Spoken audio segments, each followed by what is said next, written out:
Somehow, Beezus and her mother got father's handkerchiefs tied to the sticks and distributed to the children who did not have noisemakers. Howie banged the drum. Follow me, he ordered, beginning to march. The others followed, blowing whistles, tooting horns, waving flags. No, screamed Ramona, who wanted to boss her own party. You wanted a party, Mother reminded her. If your guests want to play parade, you'd better join them. Ramona scowled, but she took a flag and joined the parade rather than be left out entirely at her own party. Playing a parade was a wonderful idea. Mother smiled at Beezus. I hope it lasts. So do I, Beezus agreed. Bingle bongle bye, yelled the flag wavers. Howie led the parade, including a sulky Ramona, out of the living room, down the hall, through the kitchen and dining room, and back into the living room again. Willa Jean toddled along at the end of the procession. Beezus was afraid the parade might break up, but all the children appeared delighted with the game. Into the bedroom they marched and out again. Beezus opened the basement door. Down the steps, Howie led the parade. Willa Jean had to go down the steps backwards on her hands and knees. 3 times around the furnace marched the parade up and down the steps again before Willa Jean was halfway down. Beezus opened the door to the attic. Up the steps marched the parade. Stamp, stamp, stamp went their feet overhead. Stamp, stamp, stamp. Beezus remembered something Ramona had enjoyed when she was still in diapers. She lugged Willa Jean up the basement steps, sat her in the middle of the kitchen floor, and handed her the egg beater. There, don't step on her, she said to her mother. Thank goodness, said Mother. Maybe they'll play parade long enough for us to fix something for them to eat. What do we give them? Beezus asked. Mother laughed. This is a wonderful chance to get rid of all that applesauce. Let's hurry and get it ready before they get tired of their game. Get the colored paper napkins out of the cupboard. And oh dear, what shall we do for chairs?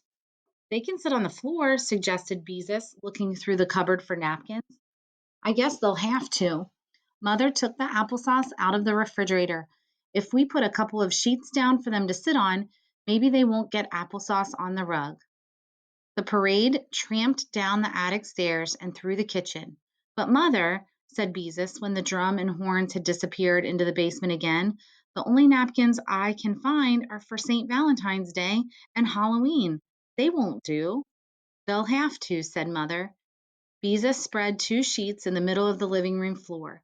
Then she went into the kitchen to help Mother, who was tearing open 3 boxes of fig Newtons. It's a good thing I bought these at the sale last week, she remarked. Are we going to give them lemonade or anything to drink? Beezus asked. Not on my living room rug. Mother rapidly spooned applesauce into dishes. Applesauce and fig Newtons are bad enough. Maybe if we feed them right away, some of them will think the party is over and go home. Beezus piled fig Newtons on 2 plates. I hope so. This many small children in the house on a rainy day is too much. The parade stamped across the attic floor again, and Mother had to raise her voice to make herself heard. It sounds as if they're coming through the ceiling. Let's catch them the next time they come through the kitchen and hand out the applesauce, Beezus shouted back. Then maybe we can get them to march into the living room. It was not long before Howie led the parade into the kitchen again. He stopped so suddenly that the children bumped into one another. When do we eat? He demanded. Now, Beezus thrust a dish of applesauce and a spoon into his hands. I want some, cried the others. Mother handed a second child some applesauce. Forward, march, she ordered. Beezus led Howie into the living room, and the rest of the parade followed with their applesauce. You sit there, she said to Howie, pointing to a place on the sheet. She was relieved to see the others seat themselves around the edge of the sheet. She quickly handed around paper napkins. I want one with witches on it, demanded a boy who had a Valentine napkin. I want one with hearts on it, wailed a girl who had a Halloween napkin. Beezus hastily counted the napkins. Yes, there were enough of each kind to go around. 2 napkins apiece would be safer anyway. She handed each child a second napkin and they all began to eat their applesauce except one little girl who didn't like applesauce. Ramona was beaming.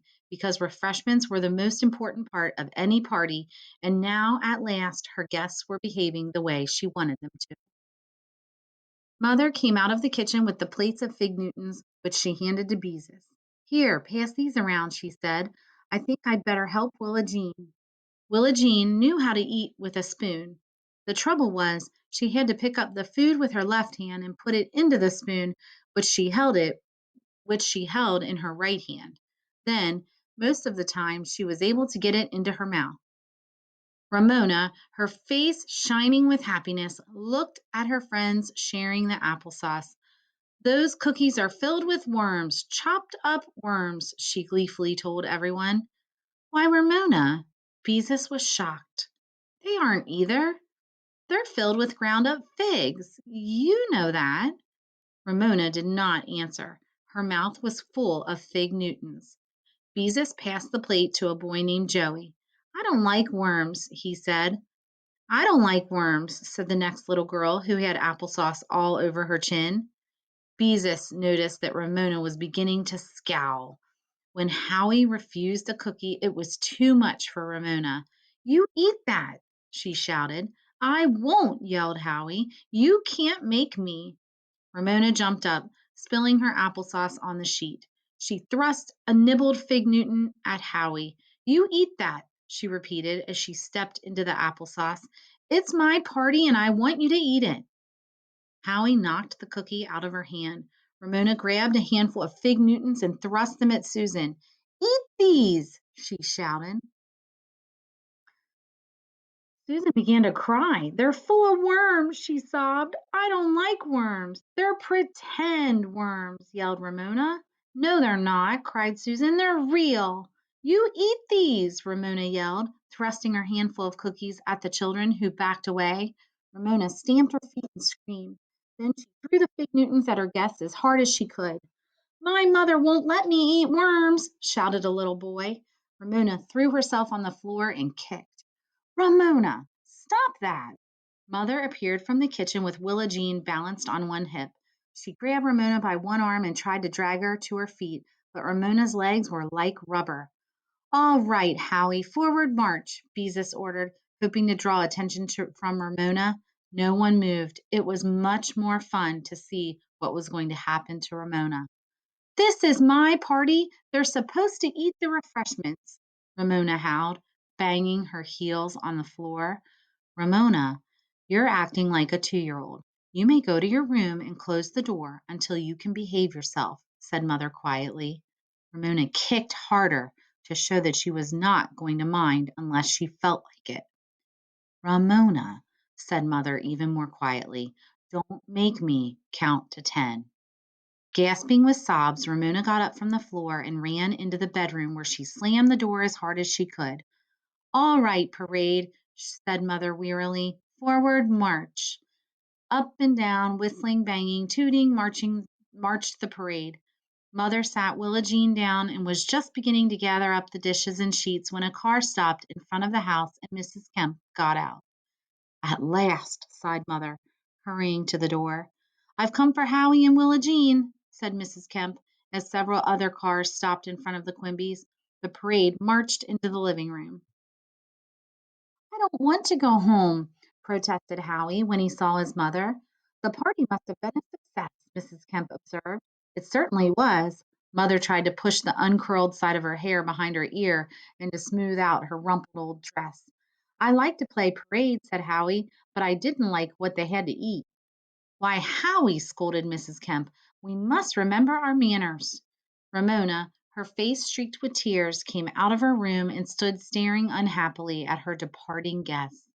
When the last child had struggled into his boots, she looked tearfully at her mother. I'm behaving myself now, she said meekly. Mother dropped wearily into a chair. Ramona, if you wanted a party, why didn't you ask me to have one? Because when I ask, you don't let me do things, explained Ramona, sniffing. Beezus couldn't help feeling there was some truth in Ramona's remark. She had often felt that way herself, especially when she was younger. Mother, did I do things like Ramona when I was 4? She asked. You did some of the things Ramona does now, said Mother thoughtfully. but you were really very different. You were quieter, for one thing. This pleased Beezus. One of the reasons she sometimes disliked Ramona was that she was never quiet when she could manage to be noisy. Of course, there are some things that all 4-year-olds do, Mother continued, but even sisters are usually different, just the way your Aunt Beatrice and I were different when we were girls. I was a bookworm and went to the library 2 or 3 times a week. She was the best hopscotch player and the fastest jump roper in the neighborhood, and she was better at jacks than anybody in our whole school. This surprised Jesus. She had never thought about her mother and aunt as children before. She tried to picture her school teacher aunt jumping rope and found to her surprise that it was not very hard to do.